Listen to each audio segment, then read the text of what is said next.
21મી જૂન એટલે કે વિશ્વ યોગ દિવસ. દેશભરમાં તમામ લોકો આ દિવસની ઉજવણી કરતા હોય છે, યોગ કરતા હોય છે. પોતાની હેલ્થને સારી રાખવા માટે તેને આ દિવસની ખાસ કરીને તમામ લોકો ઉજવણી કરતા હોય છે.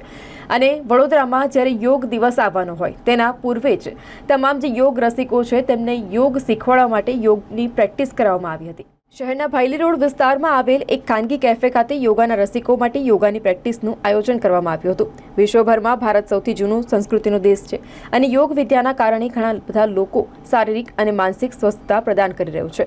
તેવામાં 21મી જૂનને વિશ્વ યોગ દિવસ તરીકે ઉજવવામાં આવતો હોય તે પૂર્વે જ વડોદરા શહેરમાં આજરોજ સક્સેસ ફાઉન્ડર્સ અને અમમ ફાઉન્ડેશન દ્વારા યોગ વિજ્ઞાનની જાગૃતિ સાથે જ સ્વસ્થતા વિશેની વાત કરી રહ્યા હોય ત્યારે આજરોજ યોગ રસિકો છે તેઓ માટે યોગાની પ્રેક્ટિસના કાર્યક્રમનું આયોજન શહેરના ભાયલી રોડ વિસ્તારમાં આવેલ ખાનગી કેફે ખાતે આયોજન કરવામાં આવ્યું હતું. કાર્યક્રમમાં અતિથિ વિશેષ તરીકે મીનાબા પરમાર કે તેઓ યોગના જાણીતા એવા રાકેશ ગીરી ખાસ ઉપસ્થિત રહ્યા હતા.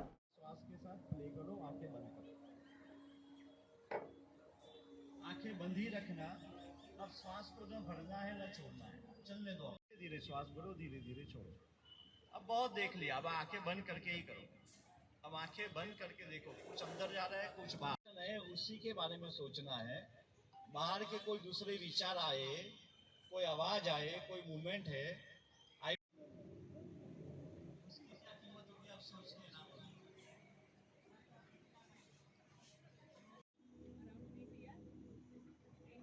उस वक्त 1998 ऑलमोस्ट 308 शायद, अगर मैं मुझे याद आ रहा है तो I was with pharma industry और मैं पीएमटी में था, प्रोडक्ट मैनेजमेंट टीम में.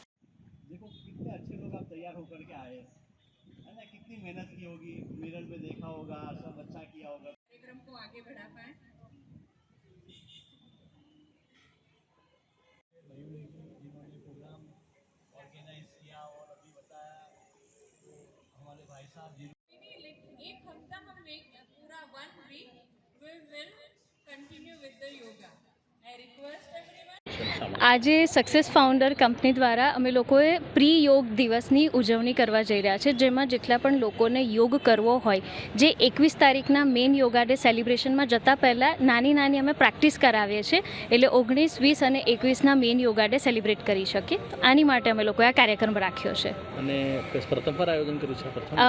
હા, અમે પહેલી વખત આયોજન કર્યું છે, જેની અંદર અમે જેટલા પણ એવા લોકો છે જેને યોગ કરવું છે એમને અમને સામેથી કીધું કે તમે આવું કંઈક પ્રોગ્રામ કરો, જેમાં અમે સ્પેશિયલી ઇન્ફ્લુએન્સરને લીધા છે. ખાસ કરીને કોને આમંત્રણ આપવામાં આવ્યા? અમે અમારા જે મેઇન ગેસ્ટ છે જેમાં અમે મીનાબા પરમારને બોલાવ્યા છે અને બીજા છે ડૉક્ટર રાજેશ ગીરી, જે ઇન્ટરનેશનલ યોગા ગુરુ તરીકે કહેવાય છે, ને એમની સાથે બીજા 2 યોગા ઇન્સ્ટ્રક્ટર છે. કેટલા લોકો ઉપસ્થિત રહ્યા છે? ટોટલ અમારી પાસે 30 થી 35 જણ આજે આવેલા છે, જેની અંદર ગેસ્ટ પણ છે અને 25 જેટલા ઇન્ફ્લુએન્સર જોડાયા છે. આપનો પરિચય?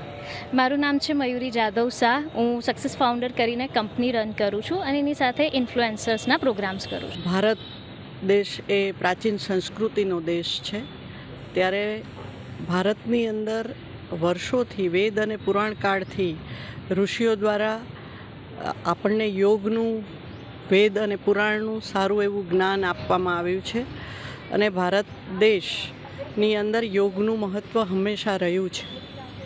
ત્યારે ચોક્કસ એવું કહી શકાય કે આ 21 જૂને જ્યારે વિશ્વ યોગ દિવસની ઉજવણી સમગ્ર વિશ્વમાં થાય છે અને જેનું સૂચન આપણે એવું કહી શકીએ સંયુક્ત રાષ્ટ્રની સભામાં જ્યારે આપણા વડાપ્રધાન આદરણીય નરેન્દ્રભાઈ મોદીજીએ એવું સૂચન કરેલું અને એના માટેની એક તારીખ આપેલી અને એને માન્ય રાખીને જ્યારે સમગ્ર વિશ્વમાં યોગ દિવસની ઉજવણી થઈ રહી છે, ત્યારે એના ભાગરૂપે આજે સક્સેસ ફાઉન્ડર્સ અને અમમ ફાઉન્ડેશન દ્વારા આજે 19 જૂને એક સુંદર કાર્યક્રમનું આયોજન થઈ રહ્યું છે અને જેના માટેની એક સ્પેસ જનકસિંહ જાડેજા ભાઈએ આપી છે અને સૌ સાથે મળી અને આજે યોગનું મહત્ત્વ એ યુવાનોને સમજાય, સૌ નગરજનોને સમજાય, એના માટે વડોદરા આમ પણ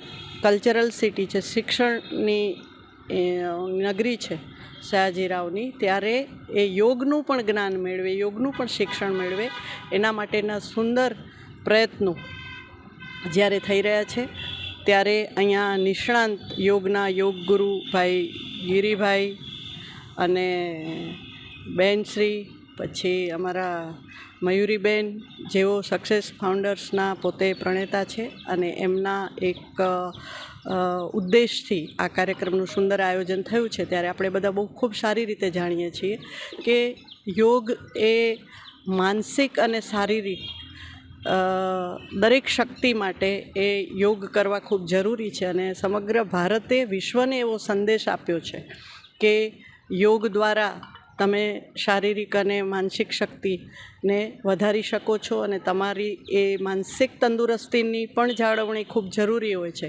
તો અત્યારના સમયની અંદર, વર્તમાન સમયની અંદર ખૂબ ઝડપથી દુનિયા જ્યારે આગળ વધી રહી છે ત્યારે પોતાના આ સ્વાસ્થ્યની જાળવણી ખૂબ જરૂરી છે. એવા ઉદ્દેશથી આ સુંદર કાર્યક્રમનું આયોજન કર્યું છે. એ બંને ફાઉન્ડેશનને, ફાઉન્ડર્સને હું ખૂબ ખૂબ અભિનંદન આપું છું.